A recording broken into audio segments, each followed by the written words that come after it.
Hello there, this is Steve here in Sydney, and I've got a kind of pleasant surprise for you. It's a sort of a little treasure find I discovered on Australian television, and this little video is of great interest to not just skeptics but skeptic watchers.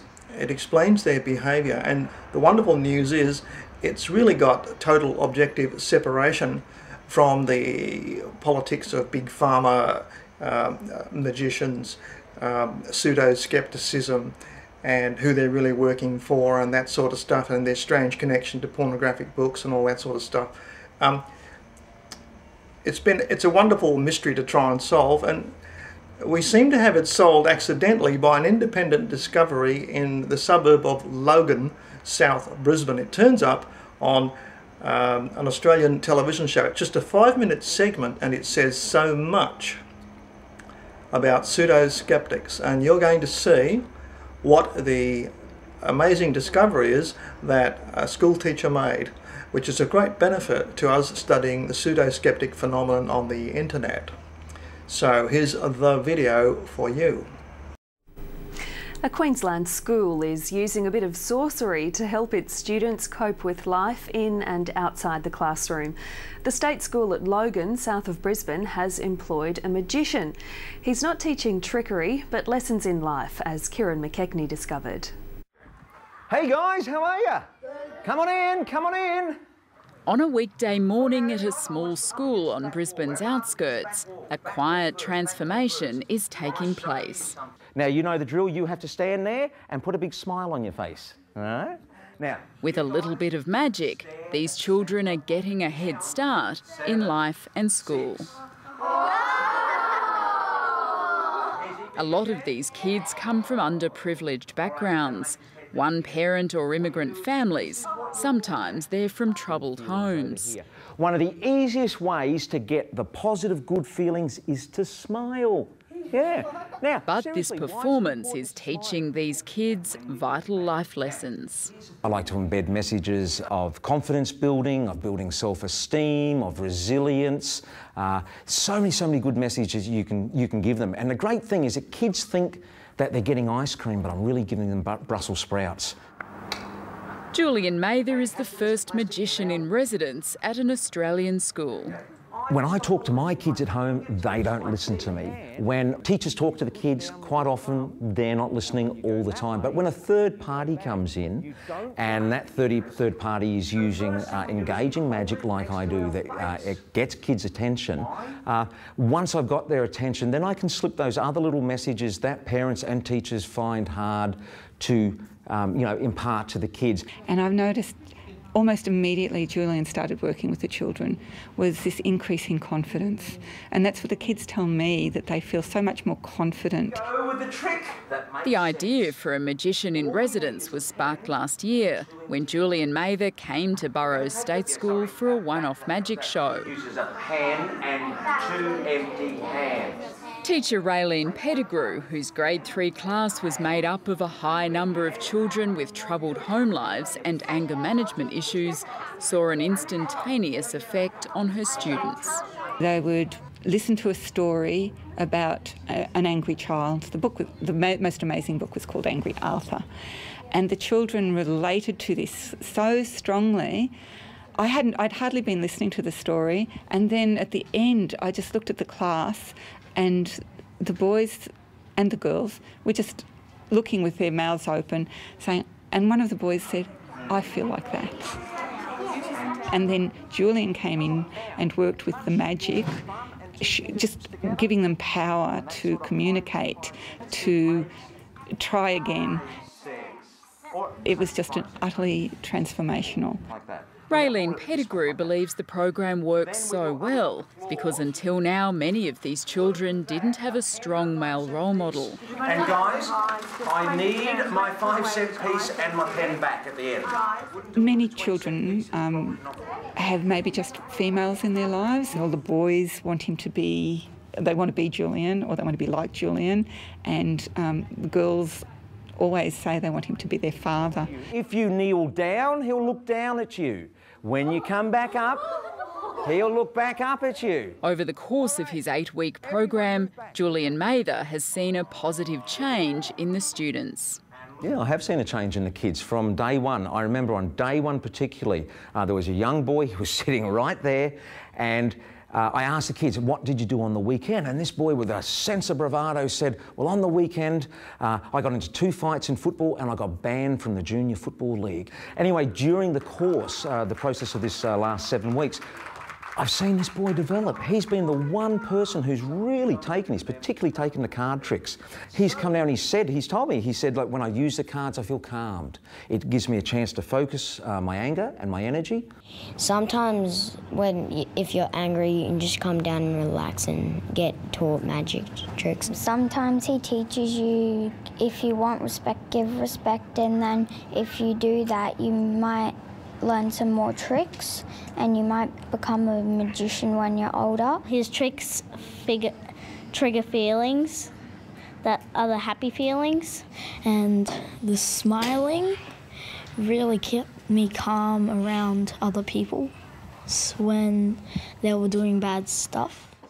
But it's also improved their academic performance. In just 1 semester, the program has boosted school attendance and vastly improved literacy rates. Often we will do a journal reflection on the lesson and what is the life lesson and what the trick that we have learnt today. I feel this program can give kids a little bit of a head start, because what I tell the kids is that if you're enthusiastic about anything in life, that can take you a long way.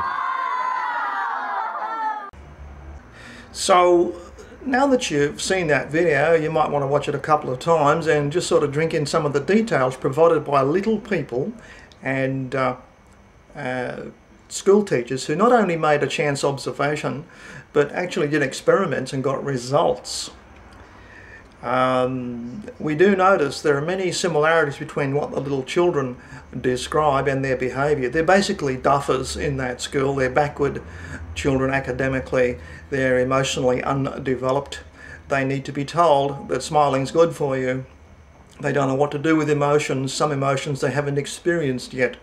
The joy of discovery they haven't experienced yet. It's doing the magician's tricks. The discovery of how a trick is done, how to learn it yourself, is something they haven't yet experienced.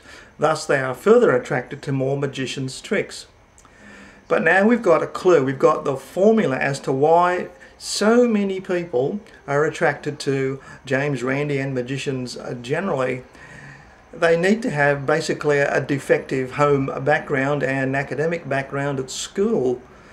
Missing father figure seems to be part of the formula pointed out by the teachers, and the magician provides the surrogate father figure, in that particular case in Logan, south of Brisbane. I'll tell you now that if you go to James Randi's YouTube channel, you will find many hundreds of people queuing up to pass comments on his channel to the effect that he is their father. They call him Jesus, Son of God. They call him God. And he's the champion atheist, amazingly, but they call him Father and God and Son of God and all sorts of wonderful things. So very clearly, those adults still need that father figure in their life, and James Randi is the closest they can get to it. It would also explain their apologetic defense of everything, that he can do no wrong, no matter how roguish he is. He can do no wrong in the eyes of his skeptical followers because he's their basically adopted father. Now,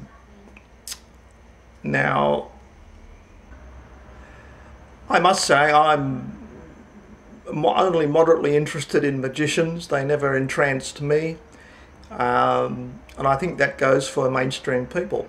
But for people who are emotionally deprived of stimulation, where the stimulation's required for physical brain development, the stimulation's got to be there at a certain time.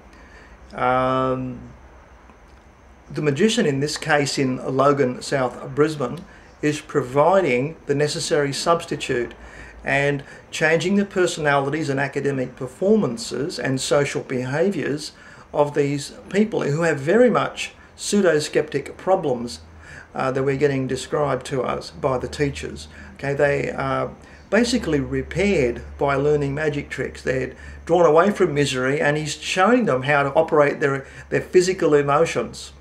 They need formal lessons in it. That's how they're how deprived they are of emotional stimulation at home. So that tells us something a lot about grown-up pseudo-skeptics on the internet online. Now, they didn't get that when they were small, so they remain frozen in that negative mindset, and they end up on the internet raging against the world, fighting with everyone they meet, like the little boy getting into fights at football all the time. Associating with James Randi for adults doesn't seem to improve their performance, because they still, as a group, largely manifest all the negatives that we see in the little children. Years and years of association and worship of James Randi doesn't seem enough. So maybe it's too late for them. I hope it isn't. I hope there's some way to get some benefit out of their association with James Randi. And can I suggest this?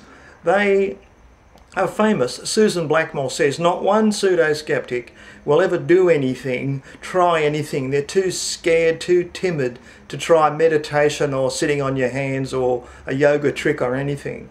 They won't do anything, whereas the little children did try magic tricks. I'm just wondering if learning magic tricks for the pseudo-skeptics on the internet might be a cure, might be a help, might improve their personal happiness and stop them beating up on everyone they meet, like the little boy playing football. That's just a suggestion. I'm hoping there's a positive outcome from this little discovery that if adults could learn magic tricks from James Randi and practice them, they might be able to still get that repair function of their emotional, physical equipment that the little children did in the Logan video. So I hope I've given you skeptic watchers some good material to try out, bounce off a few people, check it out, eh? So I'll let you go now. Steve in Sydney, over and out.